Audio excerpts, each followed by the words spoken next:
Everyone, তোমরা দেখছো exam সহযোগী ইউটিউব চ্যানেল। আজকে এই ভিডিওর মাধ্যমে 7, 8, 9 এবং 10ই ফেব্রুয়ারি যে বাঁকুড়া জেলার ইন্টারভিউ হয়েছিল সেখান থেকে প্রায় 50টি প্রশ্ন নিয়ে আলোচনা করব। আর এই প্রশ্নগুলি সংগ্রহ করা হয়েছে 8 জন ইন্টারভিউ প্রার্থীর কাছ থেকে। তো এই চ্যানেলে যদি কেউ নতুন হয়ে থাকো, চ্যানেলটি সাবস্ক্রাইব করে পাশের বেল আইকনটি বাজিয়ে দেবে। তাহলে দেরি না করে আজকের প্রশ্নগুলি এক ঝলক দেখে নাও। তো প্রথম যে প্রশ্নটি করা হয়েছিল, দেখো, আপনার নাম কি এবং আপনি কোথা থেকে আসছেন। ভেরি ভেরি ইম্পর্ট্যান্ট একটি প্রশ্ন, যে আপনার নাম কি এবং আপনি কোথা থেকে আসছেন। যে কোনো ইন্টারভিউয়ে এইটি একটি রেয়ার প্রশ্ন। ওকে, তারপরের প্রশ্ন আমরা দেখে নেব, অর্থাৎ 2 নম্বর প্রশ্ন, আপনার গ্র্যাজুয়েশনের সাবজেক্ট কী ছিল এবং সাবজেক্ট সম্পর্কিত কিছু সাধারণ প্রশ্ন। Very very important topic. কারো যদি গ্র্যাজুয়েশন থেকে থাকে তো তার যে সাবজেক্ট ছিল সেই সাবজেক্ট সম্পর্কিত কিছু 2-1টি সাধারণ প্রশ্ন কিন্তু ওরা করছে। ওকে, তারপরের প্রশ্ন দেখে নাও, আপনার পছন্দ মতো একটি ডেমো ক্লাস আমাদের করে দেখান। ডেমো ক্লাস সম্পর্কিত কিছু প্রশ্ন। ভেরি ভেরি ইম্পর্টেন্ট একটি টপিক, যে ডেমো ক্লাস। তো পঞ্চম পর্যায়ের ইন্টারভিউয়ে যে 3টি প্রশ্ন করা হয়েছে সেই 3টি হলো, দেখো, যে আপনার নাম কি, আপনি কোথা থেকে আসছেন, বাস। দ্বিতীয় নম্বর প্রশ্নটি দেখো, আপনার গ্র্যাজুয়েশনের সাবজেক্ট কী ছিল এবং যে সাবজেক্ট ছিল সে সাবজেক্ট সম্পর্কিত 2-1টি সাধারণ প্রশ্ন। আর তৃতীয় নম্বর যে প্রশ্নটি করেছে সেটি হলো, যে আপনার পছন্দ মতো একটু ডেমো আমাদের করে দেখান এবং সেই ডেমো সম্পর্কিত কিছু প্রশ্ন।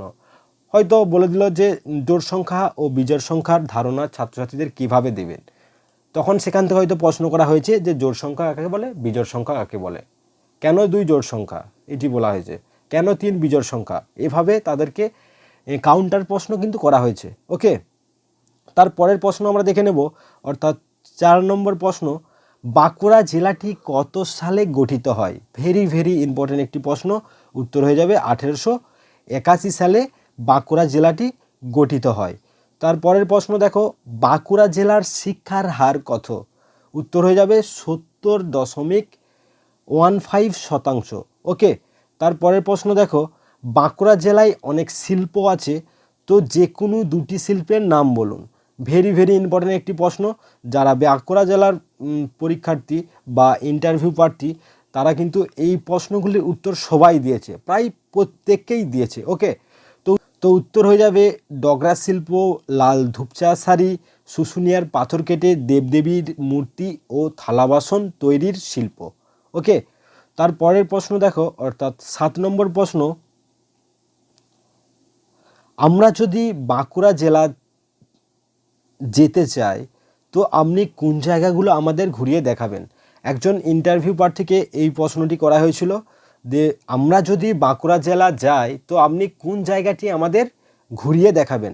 অর্থাৎ কি, দর্শনীয় স্থানগুলো কিন্তু এখানে জিজ্ঞাসা করা হয়েছে, যে বাঁকুড়া জেলার দর্শনীয় স্থানগুলি কোনগুলি। অর্থাৎ উত্তর হয়ে যাবে শুশুনিয়া পাহাড়, তারপর হচ্ছে ঝিলিমিলি অরণ্য এবং মুকুটমণিপুর ড্যাম। এছাড়াও আরও কিছু আছে, যেমন হচ্ছে বাঁকুড়া জেলার জয়রামবাটি আছে, তাছাড়া আছে বিষ্ণুপুর আছে। ওকে, তারপরের প্রশ্ন দেখো, অর্থাৎ আজকের 8 নম্বর প্রশ্ন, মেচিয়া তাপবিদ্যুৎ কেন্দ্র কোন জেলায় অবস্থিত। Very very important. উত্তর হয়ে যাবে কি না, মেচিয়া তাপবিদ্যুৎ কেন্দ্র বাঁকুড়া জেলায় অবস্থিত। তারপরের প্রশ্ন দেখো, অর্থাৎ 9 নম্বর প্রশ্ন, বাঁকুড়া জেলার সাংস্কৃতিক আইকন কি। এটা আমরা সবাই জানি। উত্তর হয়ে যাবে কি না, ঘোড়া। বাঁকুড়া জেলার হচ্ছে সাংস্কৃতিক আইকন হলো ঘোড়া। তারপরের প্রশ্ন 10 নম্বর প্রশ্ন, বাঁকুড়া জেলার পাঁচমোড়া নামক গ্রামটি কী জন্য বিখ্যাত। উত্তর হয়ে যাবে হাতি ঘোড়া মনসার ঝাঁপি তৈরির জন্য এই পাঁচমোড়া নামক গ্রামটি বিখ্যাত। তারপরের প্রশ্ন দেখো, অর্থাৎ 11 নম্বর প্রশ্ন, বাঁকুড়া জেলার একজন বিখ্যাত শিশু সাহিত্যিকের নাম বলুন। ভেরি ভেরি ইম্পর্ট্যান্ট একটি প্রশ্ন। বাঁকুড়া জেলার একজন শিশু সাহিত্যিকের নাম হলো Bimal Ghosh. Very very important একটি প্রশ্ন। ওকে, তারপরের প্রশ্ন দেখো, বিমল ঘোষের ছদ্মনাম কি। এটি আমরা সবাই জানি। উত্তর হয়ে যাবে মৌমাছি। বিমল ঘোষের ছদ্মনাম হলো মৌমাছি। তারপরের প্রশ্ন, বাঁকুড়া জেলায় কি কি খনিজ পদার্থ পাওয়া যায়? উত্তর হয়ে যাবে কয়লা, চীনামাটি, অভ্র, টাংস্টন ইত্যাদি খনিজ পদার্থগুলি পাওয়া যায়। তারপরের প্রশ্ন দেখো, বাঁকুড়া জেলার কয়েকটি লোক সংস্কৃতির নাম বলুন। ভেরি ভেরি ইম্পর্ট্যান্ট একটি প্রশ্ন। বাঁকুড়া জেলার কয়েকটি লোক সংস্কৃতির নাম হলো, উত্তর হয়ে যাবে বাদলের ধ্বনির সঙ্গে আদিবাসী নাচ, টুসু, ভাদুর, বাউল গান এবং ঝুমুর গান। ওকে, তারপরের প্রশ্ন দেখো, অর্থাৎ 15 নম্বর প্রশ্ন, বাঁকুড়া জেলার জোরবাংলো মন্দির কোথায় অবস্থিত? উত্তর হয়ে যাবে বিষ্ণুপুরে। এটি আমরা সবাই জানি যে বিষ্ণুপুরে জোরবাংলো মন্দির এটি হচ্ছে অবস্থিত। তারপরের প্রশ্ন দেখো, বাঁকুড়া জেলার একজন স্বাধীনতা সংগ্রামীর নাম বলুন। ভেরি ভেরি ইম্পর্টেন্ট প্রশ্ন। এটি একটি রেয়ার প্রশ্ন যে বাঁকুড়া জেলার একটি স্বাধীনতা সংগ্রামীর নাম হলো গোবিন্দ প্রসাদ সিংহ। তারপরের প্রশ্ন দেখে নাও, একটি বিন্দুর কয়টি মাত্রা আছে? Very very important. এই প্রশ্নটি করা হয়েছে গণিত থেকে যে বিন্দুর কোনো মাত্রা নেই, শুধুমাত্র কি আছে না অবস্থান আছে। তারপরের প্রশ্ন দেখো, বাঁকুড়া জেলার একজন অভিনেত্রীর নাম বলুন। উত্তর হয়ে যাবে কি না সুমিত্রা চট্টোপাধ্যায়। তারপর নম্বর প্রশ্ন দেখো, আয়োডিন কি? ভেরি ভেরি ইম্পর্ট্যান্ট একটি প্রশ্ন। উত্তর হয়ে যাবে দেখো, আয়োডিন একটি প্রাকৃতিক উপাদান। মাটি ও সমুদ্র থেকে প্রাকৃতিক আয়োডিন পাওয়া যায়। তো প্রশ্নটি এইভাবে করা হয়েছিল যে আয়োডিন কোথা থেকে পাওয়া যায়? তো উত্তর হয়ে যাবে মাটি ও সমুদ্র থেকে প্রাকৃতিক আয়োডিন পাওয়া যায়। প্রাকৃতিক আয়োডিনের কথা আর কি। ওকে, 20 নম্বর প্রশ্ন, রবীন্দ্রনাথ ঠাকুরের লেখা একটি নাটকের নাম বলুন। ভেরি ভেরি ইম্পর্ট্যান্ট একটি টপিক। তো যারা ইন্টারভিউ দিতে যাবে আমি বলে রাখবো যে রবীন্দ্রনাথ ঠাকুর সম্পর্কে যাবতীয় তথ্য তোমরা সবাই জেনে যাবে। যেমন কত সালে নোবেল পুরস্কার পান, তার জন্ম, মৃত্যু, তার বাবার নাম, তার মায়ের নাম, সমস্ত কিছু ডিটেলসে একটু জেনে যাবে। তো উত্তর হয়ে যাবে কি না প্রকৃতির প্রতিশোধ, ডাকঘর, ফাল্গুনী এবং রুদ্রচন্দ্র হলো, এগুলো হচ্ছে রবীন্দ্রনাথ ঠাকুরের লেখা নাটক। ওকে, তারপরের প্রশ্ন দেখো, অর্থাৎ 21 নম্বর প্রশ্ন, সম্প্রতি বাঁকুড়া জেলার কোন ব্যক্তি জাতীয় শিক্ষক সম্মান পেলেন বা শিক্ষারত্ন উপাধি পেলেন? ভেরি ভেরি ইম্পর্ট্যান্ট একটি প্রশ্ন। সম্প্রতি বাঁকুড়া জেলার কোন ব্যক্তি শিক্ষারত্ন উপাধি পেলেন? উত্তর হয়ে যাবে কি না জয়পুর, বিষ্ণুপুরের জয়পুর প্রাথমিক বিদ্যালয়ের শিক্ষক বুদ্ধদেব দত্ত মহাশয়, যিনি কিনা শিক্ষারত্ন উপাধি পেলেন। ভেরি ভেরি ইম্পর্ট্যান্ট একটি প্রশ্ন কিন্তু। তারপরের প্রশ্ন আমরা দেখে নেব 22 নম্বর প্রশ্ন, তৃতীয় শ্রেণীতে আছে এমন একটি কবিতার নাম বলুন। ভেরি ভেরি ইম্পর্ট্যান্ট প্রশ্ন। উত্তর হয়ে যাবে নদী। তার লিখেছেন এটিকে না শক্তি চট্টোপাধ্যায়। তার 23 নম্বর প্রশ্ন, চতুর্থ শ্রেণীর আলো পাঠ্যাংশটির লেখক বা লেখিকা কে? ভেরি ভেরি ইম্পর্ট্যান্ট প্রশ্ন। উত্তর হয়ে যাবে লীলা মজুমদার।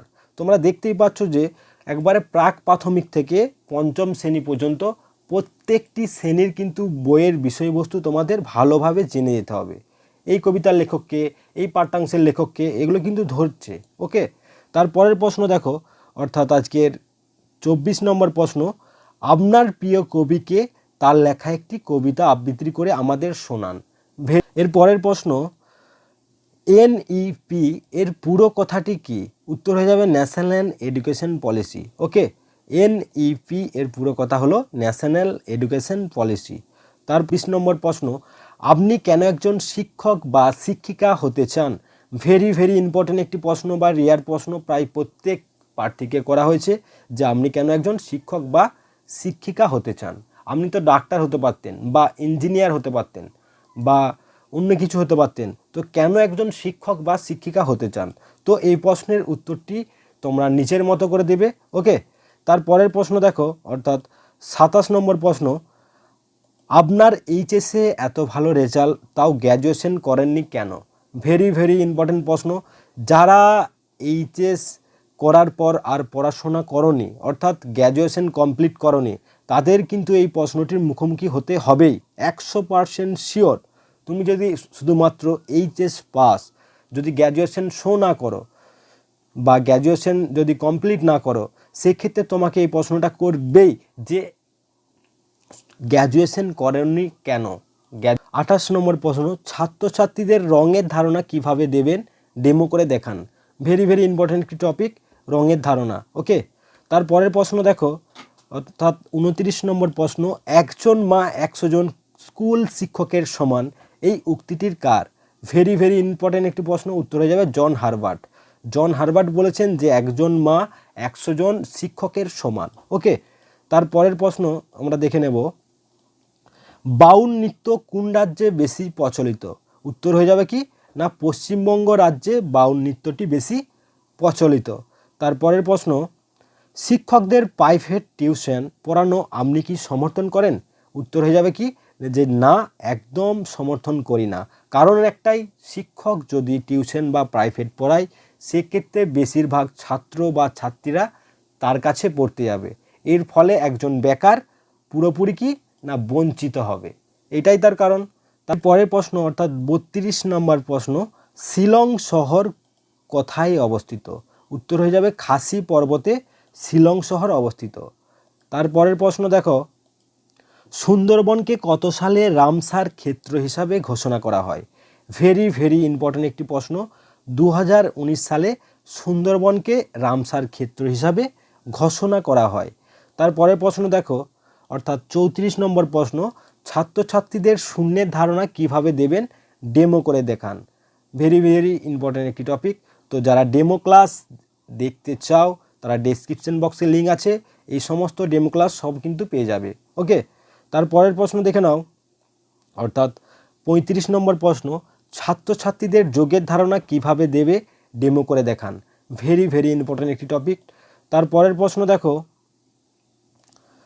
1 থেকে 100-র মধ্যে কয়টি মৌলিক সংখ্যা রয়েছে? ভেরি ভেরি ইম্পর্টেন্ট একটি প্রশ্ন, উত্তর হয়ে যাবে 25টি। 1 থেকে 100-র মধ্যে মৌলিক সংখ্যা রয়েছে 25টি। তারপরের প্রশ্ন, হ্যান্ড ওয়াশ ডে কবে পালিত হয় বা কবে পালন করা হয়? উত্তর হয়ে যাবে 15ই অক্টোবর হ্যান্ড ওয়াশ ডে পালন করা হয়। তারপরের প্রশ্ন, দুটি WHO ওয়ার্ডের নাম বলুন। উত্তর হয়ে যাবে হু, হোয়াট, হোয়েন, এগুলি হলো কি না WHO ওয়ার্ড, এগুলো আমরা সবাই জানি। তারপরের প্রশ্ন, ডিপিএসসি পুরো কথাটি কি? ভেরি ভেরি ইম্পর্টেন্ট একটি প্রশ্ন। ডিপিএসসি এর পুরো কথাটি হলো ডিস্ট্রিক্ট প্রাইমারি স্কুল কাউন্সিল। ওকে, এর পরের প্রশ্ন অর্থাৎ 40 নম্বর প্রশ্ন, প্রাথমিক শিক্ষার অপচয় কথাটির অর্থ কী? ভেরি ভেরি ইম্পর্টেন্ট প্রশ্ন একটি, প্রাথমিক শিক্ষার অপচয়। যদি কোনো শিক্ষার্থী বা ছাত্রছাত্রী প্রাথমিক শিক্ষা শেষ করার আগে বিদ্যালয় ছেড়ে দেয়, সেটি হলো একটি না প্রাথমিক শিক্ষার অপচয়, অর্থাৎ স্কুল ছুটটাই হলো প্রাথমিক শিক্ষার অপচয়। ওকে, তারপরের প্রশ্ন দেখো, অর্থাৎ 41 নম্বর প্রশ্ন, ছাত্রছাত্রীদের প্রকৃত মান ও স্থানীয় মানের ধারণা কিভাবে দেবেন? ডেমো করে দেখান। ভেরি ভেরি ইম্পর্টেন্ট একটি টপিক। যারা ডেমো ক্লাস দেখতে চাও ডেসক্রিপশন বক্সে লিঙ্ক আছে, প্রত্যেকটা টপিকের ডেমো ক্লাস কিন্তু করানো হয়েছে। তারপরের প্রশ্ন দেখো, অর্থাৎ 42 নম্বর প্রশ্ন, ছাত্রছাত্রীদের ঋতুর ধারণা কিভাবে দেবে? ডেমো করে দেখান। ভেরি ভেরি ইম্পর্টেন্ট একটি টপিক। তারপরের প্রশ্ন অর্থাৎ 43 নম্বর প্রশ্ন, একক, দশক ও শতকের ধারণা কিভাবে ছাত্রছাত্রীদের দেবেন? ডেমো করে দেখাতে বলেছে এটাও।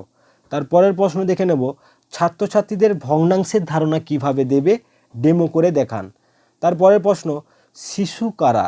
ভেরি ভেরি ইম্পর্টেন্ট একটি প্রশ্ন, যে শিশু কারা? তো উত্তর হয়ে যাবে কি 18 বছর কম বয়সী প্রত্যেককেই বলা হয় শিশু। ওকে, উত্তর হয়ে যাবে কি না 18 বছরের কম বয়সী প্রত্যেককেই শিশু বলে গণ্য করা হবে। তারপরের প্রশ্ন দেখে নেব আমরা, অর্থাৎ 46 নম্বর প্রশ্ন, ইসরোর পুরো কথাটি কি? ভেরি ভেরি ইম্পর্টেন্ট একটি প্রশ্ন। উত্তর হয়ে যাবে কি না ইসরোর পুরো কথা হবে ইন্ডিয়ান স্পেস রিসার্চ অর্গানাইজেশন। ওকে, তারপরের প্রশ্ন দেখে নাও, অর্থাৎ 47 নম্বর প্রশ্ন, ছাত্রছাত্রীদের সন্ধির ধারণা কিভাবে দেবেন? এটি ডেমো করে দেখান। ভেরি ভেরি ইম্পর্টেন্ট একটি টপিক, সন্ধির ধারণা। তারপরের প্রশ্ন অর্থাৎ 48 নম্বর প্রশ্ন, জ্যামিতির জনক কাকে বলা হয়? উত্তর হয়ে যাবে ইউক্লিডকে বলা হয় জ্যামিতির জনক। তারপরের প্রশ্ন অর্থাৎ 49 নম্বর প্রশ্ন, আন্তর্জাতিক নারী দিবস কবে পালিত হয়? ভেরি ভেরি ইম্পর্টেন্ট একটি প্রশ্ন। উত্তর হয়ে যাবে 8ই মার্চ আন্তর্জাতিক নারী দিবস পালন করা হয়। এর পরের প্রশ্ন অর্থাৎ আজকের শেষ প্রশ্ন অর্থাৎ 50 নম্বর প্রশ্ন, দেখে নেব আমরা, সূর্য কোন পদ্ধতিতে তাপ উৎপন্ন করে? ভেরি ভেরি ইম্পর্টেন্ট একটি প্রশ্ন। সূর্য কোন পদ্ধতিতে তাপ উৎপন্ন করে? উত্তর হয়ে যাবে নিউক্লিয় বিভাজনে সূর্য হচ্ছে এই পদ্ধতিতে কি করে না তাপ উৎপন্ন করে। তো এই ছিল আজকের 50টি প্রশ্ন। ভিডিওটি ভালো লাগলে অবশ্যই বন্ধু বান্ধবীদের সাথে শেয়ার করে দেবে। ধন্যবাদ।